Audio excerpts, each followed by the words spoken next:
ఈ సినిమాలో 11 హీరోలను పెట్టారు. ఏపీలో 11 పాపులర్. మీ ఫేవరెట్ నెంబర్ అనుకోవచ్చా 11?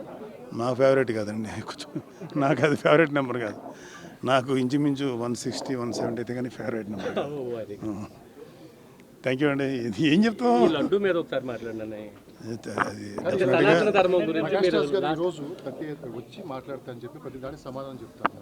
సో ఇంతవరకు ఎక్కడ ఆయన స్పందించలేదు. సో దీని మీద ఇక్కడ ఫ్రాంక్గా చెప్పాలంటే ఇక్కడ ప్రకాష్ రాజు కొంచెం డౌన్ చేయరా, డౌన్ జగన్మోహన్ రెడ్డి వీళ్ళెవరు కాదండి.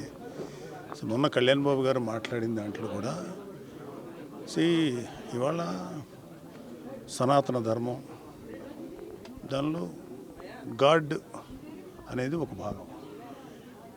ఇది ఈ సనాతన ధర్మానికి అవమానం కలిగించే వాళ్ళ గురించే మాట్లాడారు తప్ప, నిజంగా చెప్పాలంటే మన దేశంలో ఏ ముస్లిము ఏ క్రిస్టియన్ను వాళ్ళు అసలు ఎప్పుడు టచ్ చేయరు ఎవరిని. అలాగే మనం కూడా వాళ్ళు టచ్ చేయం. ఎవరో ఎక్కడన్నా ఒకటి సంఘటనల వల్ల ఇదవుతుంది తప్ప యూజువల్గా ఒక మతాన్ని ఇంకో మతం ఇప్పుడు గౌరవించుకొని బతుకుతున్నాం. అది ఈపాటికి భారతదేశం ఏంటి, ఎప్పుడు లాంగ్ బ్యాకే ఒక 500-600 ఏళ్ళ క్రితం కూడా చచ్చిపోయేవాడు. సో అందరూ కలిసి జీవించడం అనేది మా అందరికీ, అటు క్రిస్టియన్స్ అయినా, హిందూస్ అయినా, ముస్లిమ్స్ అయినా, సిఖ్స్ అయినా కలిసి బతకడం అనేది మనకు మన పెద్దవాళ్ళు మనకి ఇచ్చినట్టుంది. అదే కళ్యాణ్ బాబు చెప్పింది సనాతన ధర్మం. అది ప్రతి వాళ్ళలోనూ ఇంకి ఉంటుంది. సో దాన్ని ఎవరైనా అవమానం చేసినా ఇంకోటి చేసినా కొంచెం బాధ అనిపిస్తుంది. సో లడ్డు అనేది ఒక చిన్న అంటే ఒక నిండిపోయినటువంటి ఈ నిర్లక్ష్యం చేయబడినటువంటి హైందవానికి, హిందూ మతానికి ఆ లడ్డు అనేది క్లైమాక్స్ లాంటిది. సో దానికి ముందు ఆ లడ్డు అనే దాంతో పాటు ఇంకా కిందకి వెళ్తే ఎన్ని దారుణాలు జరిగినాయో మా అందరికీ తెలుసు. సో నేను కూడా అప్పుడు మోడీ గారు వచ్చినప్పుడు మేము మాట్లాడిన కలికిరి సభ, అప్పుడు much before elections, Hindu temples కానీ ధార్మిక మండళ్ళు కానీ ఏదైనా సరే should be ruled by Hindus only. Muslims సంబంధించినటువంటి వక్ఫ్ బోర్డు వాళ్ళే చేయాలి, మిషనరీస్ క్రిస్టియన్సే చేయాలి. కానీ మనకేంటంటే బికాజ్ ఆఫ్ గవర్నమెంట్ ఎవరైతే అధికారులు ఉన్నారో వాళ్ళు చేసేటువంటి నిర్ణయాల వల్ల కోట్లాది మంది హిందువులు అఫెండ్ అవుతున్నారు. అదే కళ్యాణ్ బాబు గారి బాధ. సో దాని మీద ఆయన వెలుగొచ్చారు. ఇక్కడ ప్రకాష్ రాజా, జగన్మోహన్ రెడ్డి కాదు, it's a question of pseudo secularist.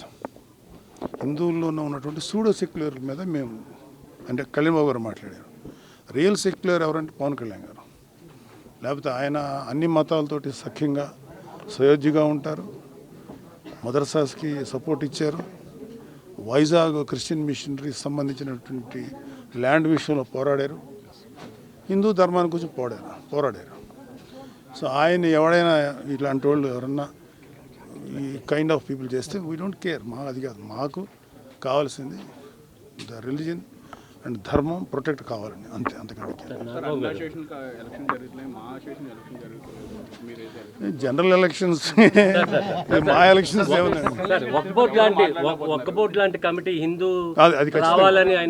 అది నేను ఫుల్ సపోర్ట్ ఆ విషయంలో. హిందూ ధర్మ రక్షణ మండలి ఉండాలని చెప్పి కళ్యాణ్ బాబు గారు అడిగినది చాలా కరెక్ట్ అయిన విషయం, ఖచ్చితంగా ఉండాల్సిందే. తేలిపోయింది. తదుపరి చర్యలు ఎలా ఉంటాయి ప్రభుత్వం? దేనికండి? Law will take its own course. చట్టం దాని పని తాను చేసుకుపోతుంది. ఎవరు తప్పు చేశారో వాళ్ళందరూ బయటకు వస్తారు. సో ఈవెన్చువల్గా దానికి తగ్గ శిక్ష పడుతుంది. డిక్లరేషన్ మీద జగన్మోహన్ రెడ్డి గారు ఏం డిక్లరేషన్ మీద? డిక్లరేషన్ ఇవ్వాలి. దేవుడి మీద నమ్మకం ఉందని సంతకం పెట్టి వెళ్ళాలి. అలా ప్రతి చోట మక్కాలో కూడా. మీకు ఎంత ఆనందంగా ఉందండి, నేను ఏదో ఒకటి మాట్లాడాలి. చాలా సంతోషం. పర్సన్ మాకు దొరికారు, మేము తప్పేం లేదండి. ఇప్పుడు ఎవరి మతాన్ని తగ్గట్టు వాళ్ళని ఫాలో అవుట్. ఇప్పుడు నేను చర్చికి వెళ్ళాను ఎలక్షన్ టైంలో. నాకు అక్కడ జీసస్ క్రైస్ట్ని ప్రార్థించినప్పుడు నేను కూడా ప్రార్థించాను కదా. అలాగే నేను మసీద్కి వెళ్ళాను ఎలక్షన్స్, వాళ్ళతో పాటు పెట్టుకున్నాం. వాళ్ళని ఫాలో అయ్యాం. పెట్టుకోమని వాళ్ళు ఒకరు ఉంటారు, వాట్ ఎవర్ వాళ్ళ ఆచారం ప్రకారం నేను ఫాలో అయ్యాను. So there is no wrong. Declaration సంతకం పెట్టడం అనేది చేసేసి ఉంటే గొడవ ఉండదు కదా. దేవుడితో చెలగాట వాడుతున్నారు చంద్రబాబు నాయుడు గారు, పవన్ కళ్యాణ్ గారు మాట్లాడుతున్నారు.